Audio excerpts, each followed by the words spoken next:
자, 이제 김만배 사건을 좀 넘어가 보겠습니다. 먼저 네. 설명을 좀 드릴게요. 그리고 나서 이 질문을 드릴 텐데 김만배 뇌물 사건의 개요를 말씀드리면요. 김만배 씨가 최윤길 전 성남시 의장에게 2013년 1월에 성남도시개발공사 설립 조례안을 통과시켜달라는 청탁을 한 사건입니다. 조례안 통과 반대하는 의원들이 퇴장한 사이에 표결 원칙에 반해서 조례안을 통과시킨 것으로 보고 검찰은 기소를 했습니다. 근데 검찰은 그 대가로 이 최 전 의장이 2021년 2월에 화천대유 부회장으로 채용이 되면서 성과급 40억 원을 순차적으로 지급받기로 했고 같은 해 11월 17일까지 급여 등의 명목으로 8천만 원을 받은 것으로 보고 이게 뇌물 성격이 있다 그래서 기소를 했습니다. 근데 이게 뇌물을 공여해서 청탁한 혐의로 1심에서 실형을 선고받은 김만배 씨가 항소심에서 무죄를 받았어요. 네, 이유가 뭡니까? 자, 지금 최윤길 같은 경우에는 본인이 시의회 의장에 있으면서 당시에 당시에 시의회 의장에 있으면서 김만배로부터 청탁을 받고 본인의 시의회 의장의 역할을 부정한 행위를 했다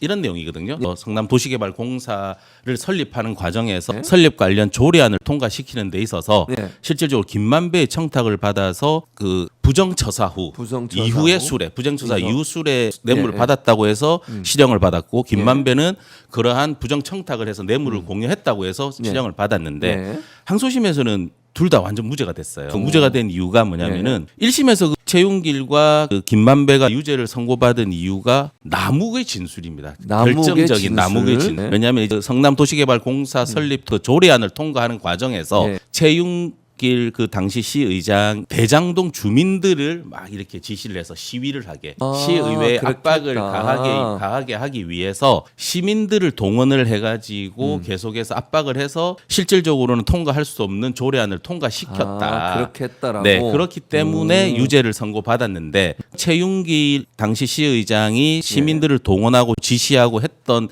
그 인정한 증거가 바로 남욱의 진술이었어요. 이번 항소심에서 조목조목 남욱의 진술이 전혀 일관되지 않고 신빙성이 없다. 그러니까. 그래서 남욱의 진술만으로는 최윤길이 그런 시민들을 동원해서 지시해서 조례안을 통과시키기 위해서 시위를 했다 한 것을 인정할 수 없다. 부정처사라는 것은 나의 임무를 위배해서 부정한 행위를 해야지만 인정이 되는 건데 부정한 행위 자체가 없었기 때문에 부정처사 후 수뢰죄 자체가 성립 안 된다고 무죄가 된 거고 그렇다고 하면은 최윤길은 본인의 임무를 그대로 수행을 한 거기 때문에 김만배도 뇌물을 공유할 청탁을 해서 뇌물을 공유할 이유가 없다고 해서 둘 다 무죄를 받은 겁니다. 남욱의 진술이 1심에서 결정적인 유죄의 증거였는데 항소심에서는 모든 게 다 뒤집어진 겁니다.